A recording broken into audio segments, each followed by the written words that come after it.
guys, the Dream Boxing Channel, your best source for unbiased boxing information all over the internet. So I hope y'all are doing blessed, well, and had a great Thanksgiving.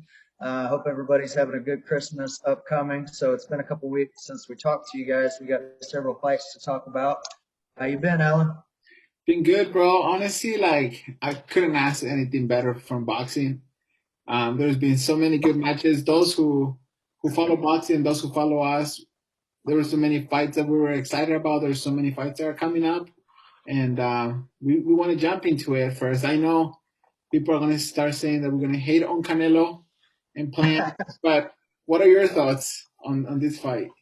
Yeah, we're going to give you guys the down and dirty this time. We're going to stick to a couple minutes because we got a lot to cover. So, Plant and Canelo, um, it went very similar. We were talking before to what we thought it was going to be. I think the show previous, I was saying like a late stoppage by Canelo, but I wouldn't be surprised if Plant looked pretty good, which is about what happened. He didn't show a lot of offense, but that's just not his style. I think the shell defense kind of got exposed because he stuck to that, and then Canelo and Eddie are so smart that they figured it out. So it went about as expected. What'd you think about it? I think it was good. I think he was too afraid of getting caught with the punch, which he ended up getting caught, at the end. But I think if he would actually the thing is if you want to fight Canelo, you can't hold anything back, and I think a good example that we saw it was Kambosos and Teofimo. Kambosos he wasn't afraid of Teofimo, so he went and he caught him. So I think if Caleb Plant would have done the same thing, he wouldn't hold his right hand. He was just using his jab most of the time. Yeah, yeah, I agree completely. I mean, he's not really a knockout specialist, so I never did think he was the one to beat him. That's a good segue though, because I think really the only person that stands a chance at this weight is David Benavidez. I'm a big fan of his. He's good people. I think we told y'all before we spoke to his family and some of his team. They're good people. They're pretty, real. Like they're not about the Hollywood silliness. They keep it real. He goes forward, he fights. I like his style for he's like our height, like 6'1", throws crazy combinations. So I was out at the fight, Arlette and I, a few weeks ago in Phoenix, and man, he put on a great show. He was fighting this guy, Kyron Davis, which was the other guy was going to be a eliminator. He tested positive for steroids. So they put this guy in here. Tough guy. He was real tough, but David was just putting it on him from the beginning. We were sitting real close. We got to see it all. He was shifting, throwing hooks, landing hard lead right hands. It was awesome to watch. And Davis's corner threw in the towel about the time. I mean, he probably only had about 30 seconds left. So I know people were kind of talking about he was mad because he said he wasn't done, but he was taking a beating for the few rounds before that. So that was pretty sick. But I wanted to ask your thoughts on and I'm not saying that Benavidez can beat Canelo either. I think he would give him the best and most entertaining fight, and I think it would be a big seller too. A couple Mexican Americans, Mexican on, you could do it on Cinco de Mayo. You could build it up maybe next year or whatever. But a lot of people thought this was on the horizon, and then Canelo surprises the world and says he's going to fight some dude that nobody's ever heard of. Even people in the boxing community don't know who the heck Makabu is. So my opinion is that it's a big publicity stunt. They're trying to take this kind of ember that is hot right now and fan some more some flame onto the popularity right now and just push his name, because I think they're just basically saying if he can beat this guy, okay, we can say he got a belt at cruiserweight and he's the greatest thing ever or whatever. When the guy is the smallest cruiserweight that they could have picked, I think they're going to do some funny stuff with the weight as well. And again, nobody's ever heard of the guy, so I think he's going to beat him too. What do you think about that whole situation, dude? I mean, I have two thoughts. I'm going to first talk about the cruiserweight. I'm going to give you guys a secret. And if this happens, Canelo is taking advantage of the next fight. So this is what's going to happen. Okay. So for the cruiserweight, there's a weight limit. So it's 200 pounds. So the guy he's fighting, he normally fights at 210, 215, but he has to come down all the way to 200 pounds to be able to make the fight happen at cruiserweight. So then what I'm thinking is going to happen is Canelo's probably going to say, like, okay, we'll fight together, but you're going to have to come down all the way to 190 instead of 200, Exactly. which, remember, he has to come to 200, and then he normally gains like 10, 15 pounds the day of the fight. So he fights Yeah. at 210, 215. So Canelo is probably going to put like a weight limit because Canelo is not going to fight a guy who's 20, 30 pounds heavier than him. So what's going to happen here is he's going to say, okay, we'll meet at 190 pounds. I'll go up from 168. I'll go, what, 20, 22 pounds? But then the other guy is going to be so dehydrated. So That's exactly right. if that happens, guys, it's bullshit. There's Yeah. nothing else. The other thing that I wanted to say is Benavides was actually the WBC title holder. So he was a champ at 168. He didn't make weight because if you don't make weight, you can still fight, but you don't fight for the belt. You actually lose the belt on the scale. He lost it. The belt was vacant. Billy Joe Sanders won the belt. That's when Canelo took it away from him. But technically, the champ is Benavides. Amen. So technically, And he has to be Canelo, the champ. that's right. Hey, you're exactly right, man. Amen to all that. And he was not calling out Benavidez when Benavidez had the belt. You're exactly right. Yeah. Um, yeah, for sure. What was I going to say about oh yeah, the WBC, man. I don't know if you noticed, but like 6 months ago, the WBC added a whole new weight class. Did you hear about that? It's called Bridger weight. Yeah. So yeah, and then the way that it was set up at the WBC annual ceremony, I was watching an interview from a channel called Little Giant. That's pretty cool, and they were filming it, and they asked Canelo a question like, "What do you think about fighting Benavidez before you go after this cruiserweight thing?" And he literally said, "I had Arlette listen to it to make sure I got all the words right, but I could kind of tell what he said. He was like, I do whatever I want right now."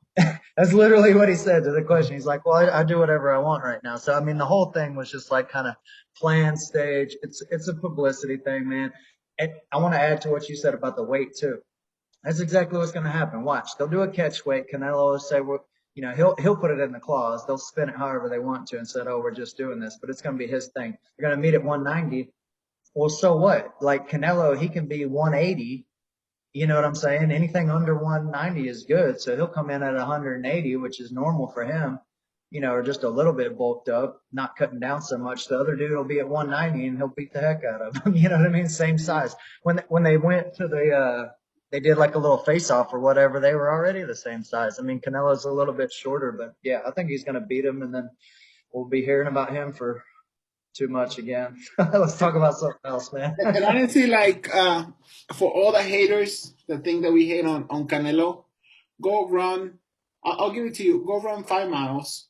Don't drink any water, and then get in a boxing match. Yeah. That's how it feels. Like it feels like you literally are already like drainage. You don't have any water on your system, and then you have to fight a guy for 12 rounds. Yes. You're not gonna have any energy. So if you're thinking that, oh, like Canelo's gonna go gain 20 pounds and the other guy's gonna lose 20 pounds, like it's a big difference. Like one thing is drinking a lot of water, one thing is not drinking any water. So, but going on, we want to talk about Sean Porter. Yeah, Honestly, go for like it. this is like my favorite boxer. He's like one of my favorite boxers. I love his boxing skills. If you guys don't know who I'm talking about, Sean Porter. If you want to see the definition of a true boxer, this is the guy. Best fights, really exciting, super humble, really nice guy. Like even his dad threw the towel, and he was really humble about it. Like he was like honestly like, hey, you saw what his dad did. Yeah. Yeah, I was a little surprised at the end, like kind of how it happened and what he was saying. I agree. I love Sean Porter. He's got different styles, like you said. He can box, he can fight tight. That the one against Spence is still one of my favorites. Crawford, he's the man right now. He's very strong. About this fight, I was a little disappointed in Porter, honestly, man. I thought he had a good strategy, but what I want to say about it is like watching, like the Blood, Sweat and Tears is the name of like I think the Top Rank promo videos. Watching that, they do a real good job on those. These guys known each other from way back, right? As kids and teenagers, and they were telling stories about amateurs and everything. The whole time, dude, after watching that, I just got the sense that, Sean Porter kind of like looked up to Crawford. Like they both knew. It's like when you have two good friends, and you guys know each other so well, and you just know that one of them's stronger, or whatever, that one of them can win the fight. That's kind of what it seemed like to me the whole time. And then at the end, I was a little bit surprised. Not only of the dad throwing in the towel, that didn't surprise me as much because he's his dad. But when they interviewed him and they asked him, what do you think about Sean? Like what happened in the fight, like the fight part of it. And the dad was like, honestly, oh, it's because he wasn't training serious. And I was like, dang, he just called out his son right there in front of everybody.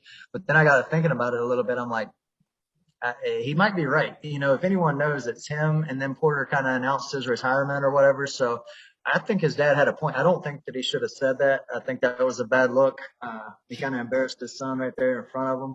But looking back on that fight, that's what it seemed like. It seemed like Porter, he's the man. He's got everybody's respect.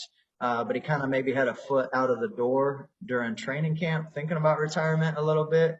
And if you're going to have all the Marvin Hagler stuff on, man, and talk like you're going to come forward and just bang, I needed to see a little bit more than that. Yeah, and yeah, I mean, yeah, you're right. Um, but to be honest, like I was just thinking about Sean Porter, and honestly, he doesn't have the best record. Like he has been beaten by Thurman, Spence. Um, I don't know if he won against Danny Garcia. Did he win or he lose? That was a close one. I I think think I he think might he have, won against Danny Garcia. It was really close. He lost yeah, against like Crawford. But to be honest, like I think he is gonna go on the Hall of Famer for boxing. But sometimes that a lot has to do with the personality. Like the reason that people love Muhammad Ali is because who he was. yeah, He didn't have the best record, but he had Africa behind him. And then yeah, Sean Porter, he's one of those guys too that he doesn't have the best record. He has a lot of losses, but that person that he is just like a beautiful soul. I guess that's the word. And I really hope that he gets put in the Hall of Fame. I think he deserves it for the fights that he did, and also for his persona. I agree completely. Yeah, he was in some great fights. Just that Spence fight alone. But yeah, he fought everybody. He ducked no one. He fought everybody, which is what Crawford and Spence cannot say at this point. So yeah, all the respect to him. And I think he's married with young kids. And like we said, I think he should continue to be an analyst because he's a great one. Everybody likes him and likes his opinion. So hopefully he can have a good future still in boxing. All right, what you got pulled up here, man?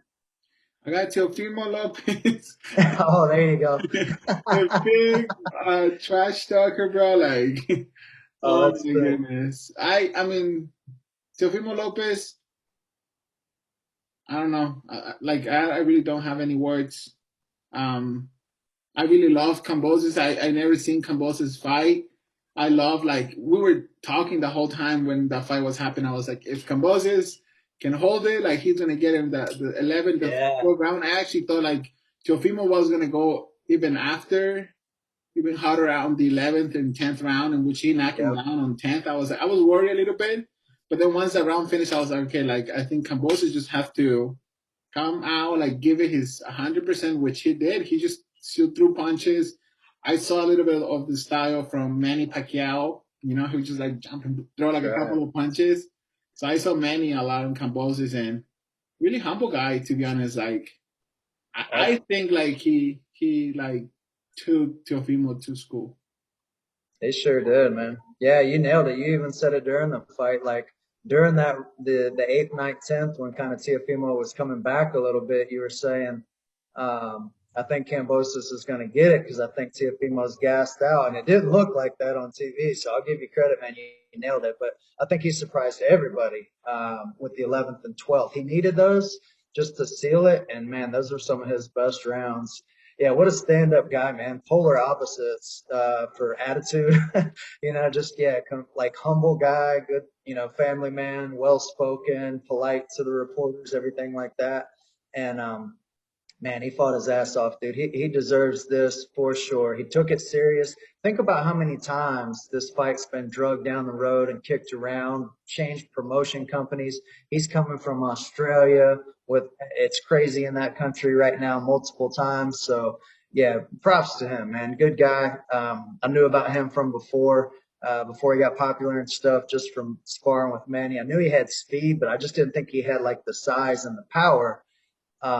But Teofimo on the flip side, I think he kind of shot himself in the foot a couple times. So I just want to hit on that for a second. Everybody saw him come out just going crazy trying to get the knockout in the first round, and he got, sat down as a result of it. But he went too hard. But not only that, they were making breakdown videos and everything of like the dad, man. Like you could hear it after the first round. His dad said, "It's literally what he said, dude." He said, first, when he comes to the corner, he's like, "Great round." He just got dropped, just got knocked down as a 10-8 round. He's like, "Great round." And he's like, "What the F are you waiting for? Knock him out, knock him out." Like trying to, cuss at his son, "Knock him out, get this guy the F out of here, blah, blah, blah." And then right after that, dude, 5 seconds later, he's like, "All right, relax, relax, take your time." So, man, I don't know about the dad, dude. I knew he was a loudmouth and everything, but they showed some of the audio and everything during the breaks, and he was giving them advice all over the map, and none of it was boxing related. Um, so a lot of people were kind of like breaking that down afterwards and demanding that he gets rid of his dad as a coach, which I think is a good idea. But first of all, I'll say I think he gets what he deserves, and this was awesome that such a loudmouth punk got beat in this manner. Okay. Second of all, I can still feel sorry for the guy because he's a young kid and his dad is out there, man. His dad definitely has some screws loose, so that's kind of a hard situation that he's in. He just broke up with his girl. Did? Supposedly he was broke. I know he got a couple mil for the Loma fight. He said he was down to 20 grand in his bank account. So I know What? he got a lot of outside stuff going on, but still, like when you're flipping off, reporters, the dad's coming in there, they're doing a photo shoot, and the dad busts in and is trying to fight the other dad. Like crap like that, man. I don't have time for it, dude. It's got no place in What? I didn't know that. That's crazy. He's been through a dude, lot then. you start looking into him and the dad. I tried to put a couple videos. I'll send them to you later. I think I was putting them on that little shared thing we have, but yeah, I think it couldn't have gone any better. I think Lopez is a punk, man. He was faking like he was undisputed the whole time. He agreed to give Loma the rematch, just, said it, but never did it. He never wanted it. They were just saying that, for the cameras when they were on camera that one time. But if he's so cocky and so sure of himself, why didn't he give Lomachenko the rematch? So this is exactly what he gets. Kambosos is the one with the belts now. So I think what'll happen is he'll try to fight Devin Haney, and then there will be an undisputed champion, whichever way that one goes, and then maybe Loma can get in after that or whatever. But yeah, I'm tired of these This is the lightweight thing, guys, bro. man. Like, adding to what you're saying, Anthony. Like, I don't. This is kind of like that. Why? I mean, the WBC is the most prestige belt, but they're also doing a lot of crappy stuff. Yeah, So Loma had the belt that Devin Haney has, which they're yeah. actually going to fight this Saturday for that belt. Jojo Diaz and Devin Haney. But So Haney's never earned it. He never beat anybody to get the belt. yeah. So this is the thing. Like, so then they told Lomachenko, like, hey, like, get rid of that belt. We're actually going to give you a franchise belt that is better. So then, technically, Loma had the belt. He never lost it. So if he would Yep. have won against Teofimo, would Loma would have been undisputed? Yeah, that's a good question. Yeah, I think he would have been. He would have been. So why isn't Yeah. Teofimo undisputed? I'd have to look back on that. I think you're right. I don't know if there was a timing situation with like vacating or anything like that. Um, but yeah, it's totally weird. Like, why is there two? Because you're just confusing the boxers. You're There's confusing actually everybody. three because Jojo Diaz has Yeah, another there's one. three. Yeah, exactly. No way. Yeah, you're right. I don't know the exact details of what happened with that. The answer to your question of like how if Teofimo like how he wasn't undisputed, but yes, Devin Haney has a WBC belt, which he did not earn in the ring. And then there's other claims to it as well. So that franchise crap was a bad idea in the beginning. The silver, the gold, the platinum, screw all that, man. There's already enough belts. There's 4 plus the ring magazine. Like, Yeah, this is the yeah, belt, guys. And to be honest, like, I know we have to wrap it up, but yeah. um, Let's hit these what, two. yeah, one thing that I just want to add real quick, like Ryan Garcia, after George Kambosos won, he's like, "Oh, I'm coming out of retirement."